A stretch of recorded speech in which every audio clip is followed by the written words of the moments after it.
Welcome to the Sanity Project Podcast, where you can awaken your mind to clarity and success even in today's life challenges. We're here to provide insights and solutions that will help you live a sane, healthy, and prosperous life. Here's your host, Joanne Victoria. Hello, everybody. This is Joanne Victoria with another amazing episode of the Sanity Project Podcast. You are here to discover a life of clarity, confidence, sanity, and entrepreneurial success. And our guest today is Andrea Lowell. Andrea is a joy. She might not be joy, but she is a joy. And she's a self-mastery mentor and manifestation expert. Once hopeless, jealous, and ashamed, and drowning in alcohol, her emotional and spiritual rock bottom became the fertile ground for her self-mastery journey to develop. Her methods included harmonizing with universal and natural law, radical self-awareness and accountability, integration of spiritual principles into all areas of walking life, discovering self-worth, and self-actualizations. Now, I'm going to repeat part of this because it's a heavy sentence. Harmonizing with universal and natural law, that's 1. Radical self-awareness, 2. Radical accountability, 3. 4 is integration of spiritual principles in all areas of walking life. That's 5, I think. 6 is discovering self-worth, and 7 is self-actualization. I might be off on the numbers, but they deserve to be repeated and separated because they're important. Welcome to the show, Andrea Lowell. Oh my gosh, Joanne, thank you so much. And you hit on all the good things. So I'm super excited and grateful to speak with you today. Well, I was on your website and I saw there were several clients who had a really they were proud recommendation of how working with you really helped their lives. So, you talk about hopeless, jealous, and ashamed and drowning in alcohol and all of that stuff. But where were you at that time? Were you young? Were you younger?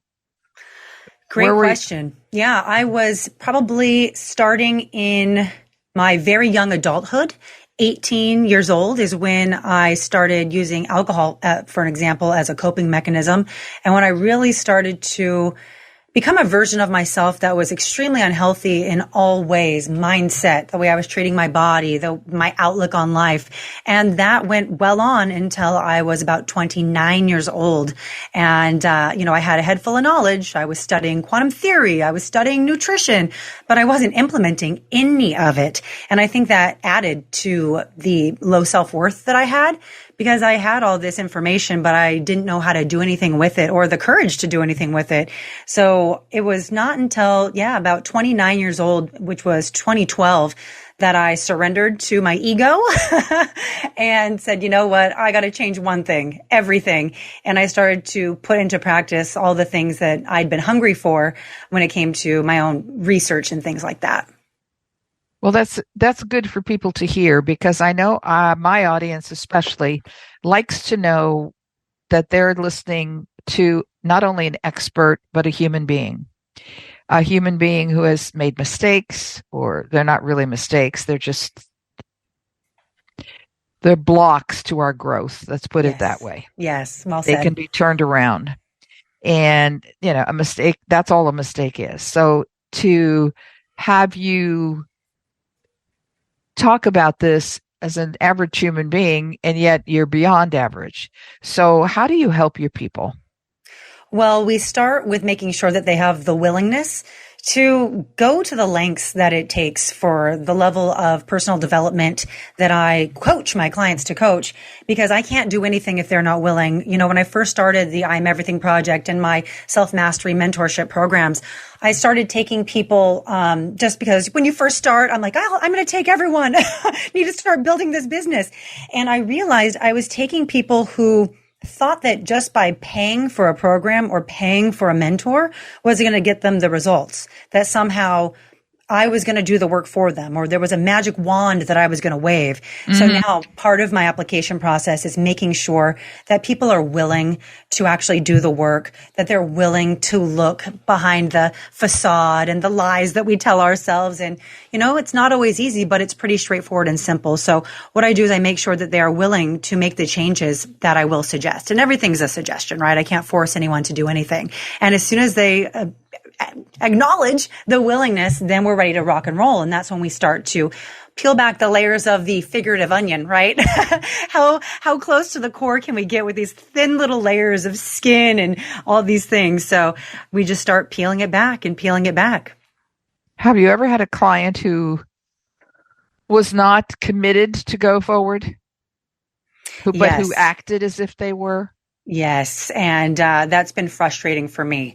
I, for example, might tell a client who is void of gratitude in their life, okay, let's start practicing gratitude. Let's start waking up. And if it's hard for you, let's just start simple by thanking, the universe, God, whatever you want to call it, for the bed that you sleep in or the socks on your feet. And they're like, I just can't do that. I'm just not a grateful person. Oh, okay. But they want to keep booking sessions with me, but they won't address, the very first principle that I'm trying to help them with on a mindset level and a vibration level. And I've had to let them go. The cool thing is, as you mentioned, mistakes are these catapults for our growth. Mistakes mean I'm learning through these mistakes of taking on clients who were not ready to implement, who were not thoroughly vetted in my early career. Now I'm able to either help them kind of in that first application call, make some changes, or realize who is not a good fit for me. Yeah, that's so important. People don't understand that when people like yourself and myself as well have worked hard to learn whatever we are still learning, and then the client, subject, whatever, just doesn't want to do it. Right. I mean, it's like, why are you here? Why are you giving me your money if you don't really you're not committed to the process? Right. It's an outsourcing of power. They think that by hiring you, Joanne, or hiring me, that they're going to create this huge business, not realizing that they've hired us because we have the tools that they have to implement. So that's why I said that willingness is that number one component of the ability to work with me. If there's non-willingness, then they're not going to be a client. Yeah, it's obvious. Yeah. So tell us a little bit about, because you say here, how to become a clear channel for source, God, the universe to flow through to become a miracle magnet.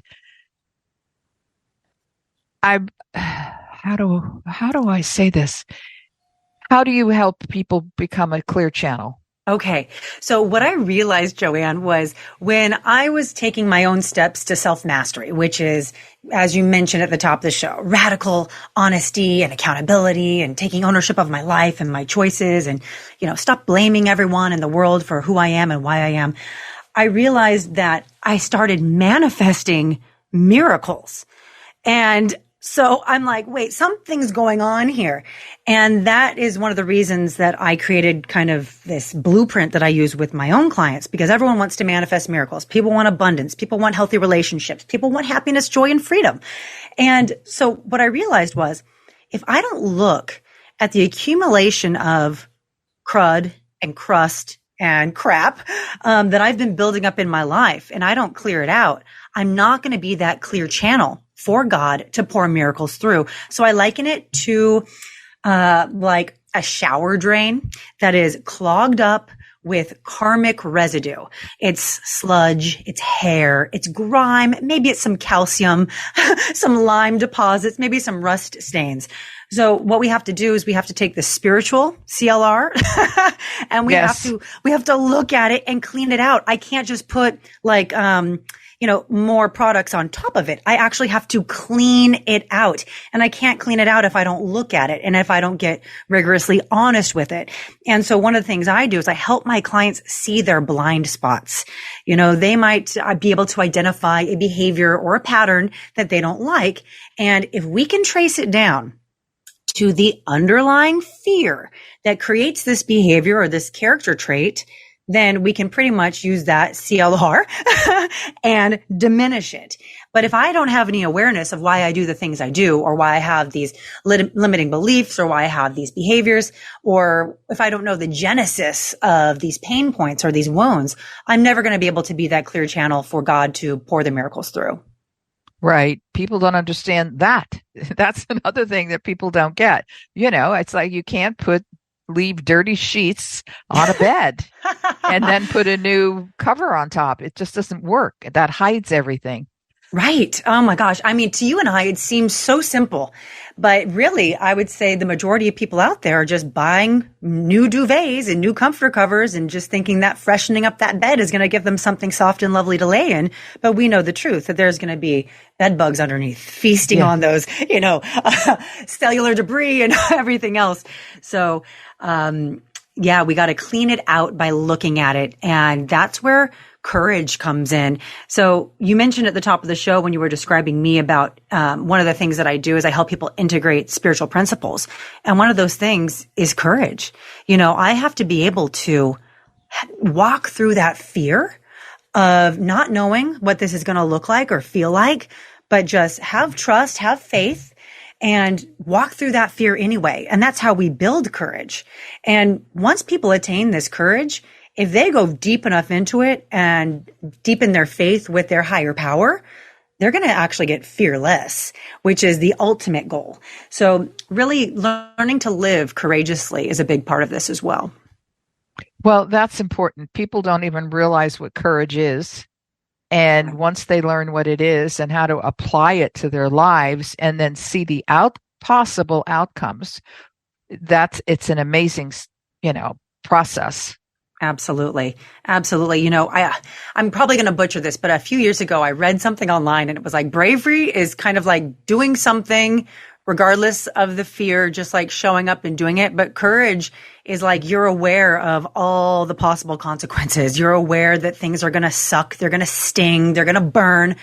But you need to do this for your highest, so you do it anyway. And I was like, yes. Yeah, it's not bravery we want. We don't just want to show up and just abandon ourselves and enter into a fire. We want to know what walking through a fire may attain on the other side. So what are your aspirations with this business? Oh my gosh. If I could give everyone the fearlessness that I have, if I could give everyone the connection to a higher power that I have, which is why I am fearless. If I know that God, the universe, source, my guardian angels are all walking me through this path, and that, every mistake that I make is an opportunity to learn and go deeper about my self-knowledge, then the world will be a better place. Because if I can help people not blame everyone, my mom, my childhood, my this, my that, but take accountability for their reactions to it and accountability for not choosing to heal those wounds, then we will literally live in a beautiful world where people are walking in that integration of spiritual principles. Now, how do you handle people who are stuck in the past as far as remembering only negative things that happened? What I do is I work on a perspective shift with them. A big part of what I do is getting people to see things a completely from a diametric viewpoint. So we look at the transgressions. We look at the misgivings. We isolate these incidents. I actually call it our master list of biggest offenders. And I have us write the first 15 things that pop up in our mind. And if we can't think of 15, we kind of go through our life in our mind chronologically and see what really sticks out as people who have done us dirty. And we look at it. We look how it affected us. We look at how it has affected the way we treat other people or react to things going forward. But then the perspective shift comes in, the looking at what's my part in this. And some people might say, well, I had no part in my husband cheating on me, or I had no part in this or that. But did you not have a part in unrealistic expectations with a sibling? Or did you not have a part in not holding a steadfast boundary? Or were you permitting someone to treat you like this because you took the role of a doormat? And sometimes people don't think of those areas of accountability. They might think, oh, well, yeah, I argued with someone. I was guilty of, pushing them or talking back or calling them a bad name.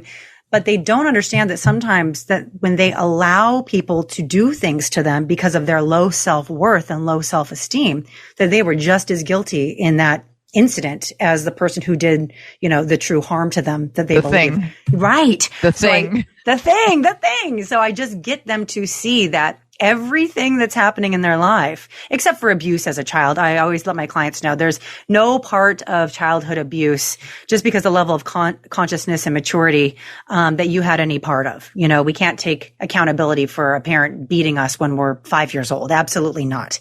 But everything from about 18 plus, we sure can. But often when we look at other things from our childhood, we can see a clear part from, as soon as we start getting into arguments and disagreements with people that aren't quote unquote abusers, we can really take a look at our part in things. And it really just helps shift that perspective from woe is me to whoa, I am everything. Yeah, I was listening to a radio show a long time ago, and whoever was announcing, and I'm not sure who it was, he said, if you're over 30, you're responsible. Yes. Oh my gosh. Can we turn that into a bumper sticker, please? Yeah. I don't think before 30, I would have had the emotional maturity to handle a lot of things I've needed to handle. And even now, Joanne, things are popping up. I'm 40 years old now. Things are popping up just within the last month or so of things that I'm, again, at a new level of emotional maturity that I need to handle and look at. That before now, I might have not had the spiritual strength or the spiritual stamina or the emotional strength or stamina to handle them. So I always say to my clients, more will be revealed when you're ready to handle it. Yeah, God is not going to give you anything you're not able to handle. I completely concur. Absolutely. And that's something that most people don't know. They're confusing everything because they're trying to be in control, and there goes their ego as well. Oh my gosh, spot on. The suffering is in the attempt to control. When we hold on for dear life and we're trying to control, we're not allowing God the energetic space to come in and actually solve the problem. We're saying my will and my solutions are going to work better than God's. And we know that that's futile. There's a great example of this where someone's in a horrible situation and, they have a birthday party coming up and they're like, dear God, I need you to give me a cake right now. I need the cake. And they pray for, overnight, and they're really serious about it. And then they go downstairs and there's no cake. But there's flour, a whisk, eggs, butter, all the things. And they go, oh my God, God didn't give me the cake. I got to go get the cake. It's like we're so dedicated to not believing that God shows up in our life and gives us everything we need because we have to learn to do things on our own, and it's just really important that we don't think our way is the only way. We have to open our eyes to see the gifts that are really all around us all the time. Can we pay attention to the signs and the synchronicities, those little coincidences where God's winking at us saying, I got you.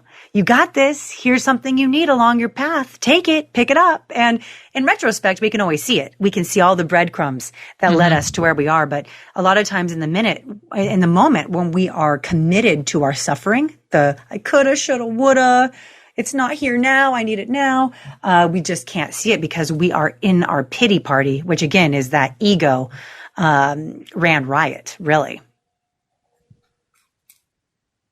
I'm thinking here. Mm-hmm. And I'm looking at the possibility of if somebody wants something, they want the cake, they want escape, they want whatever they want it in that particular way that their eyes see. Mm-hmm. How can we give it to them in a way that they will see it? Because I know we can tell, because right now we're asking them to trust. Right. So I think we need something more than trust. Because these people who need to trust don't know how to trust. Right. If that makes any sense. They don't know. Yeah. They don't know what it's all about. Right. They think, you're not going to let me fall. I trust that. But that's not all there is. I love that question. When I teach my clients, Joanne, I don't teach them anything about manifesting the cake, getting that thing that they want until we're on week 5 of working together. You know what I'm saying? Because if you haven't cultivated the viewpoint to open your eyes and see the blessings around you, There's no point in me trying to teach someone how to start calling in what they think that they want.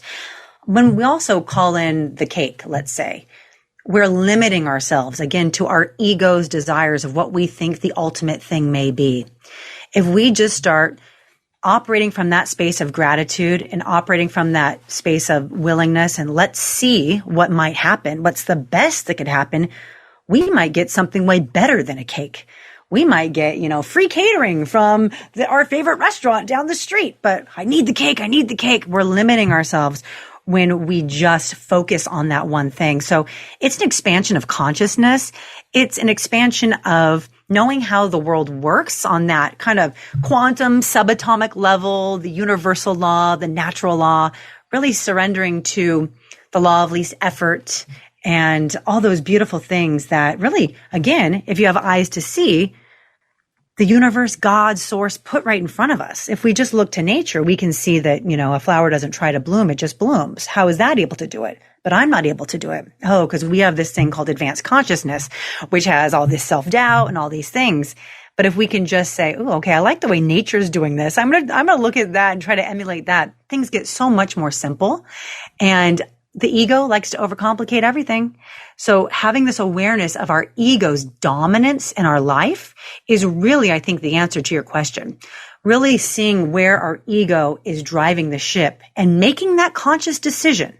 Do I want my ego to drive the ship and make everything in my life complicated? Or do I want my soul and my heart to steer my ship, which really just wants peace?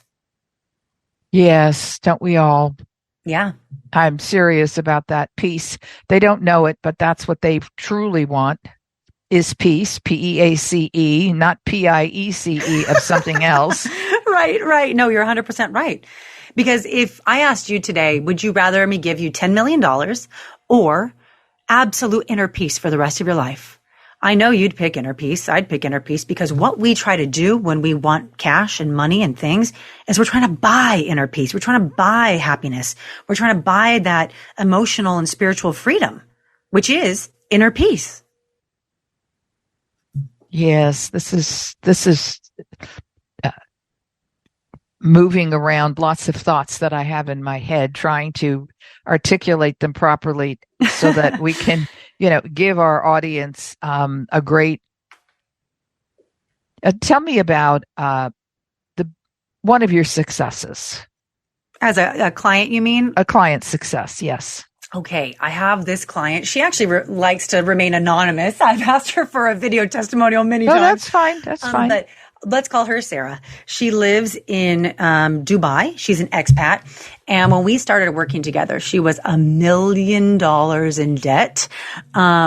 Because I'm not her financial advisor, I didn't ask her for the details of that, but I knew that she needed help. She was also in debilitating pain, which for her age, I would say early 30s, this was just inexplicable, almost like arthritis riddled through her body. Travel was hard. Walking was hard.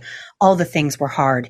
And since working together, she is way in surplus.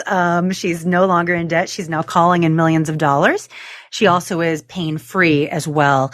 And I custom helped her create a gratitude practice and a connection to her higher power that she could really turn over her pain, turn over her doubt, turn over her worries and her fears over to this loving source who she chooses to call God. And, the rest is history. So that's a recent success story that I just love because we got her out of that debt, allowing her to become a miracle magnet because she did the work.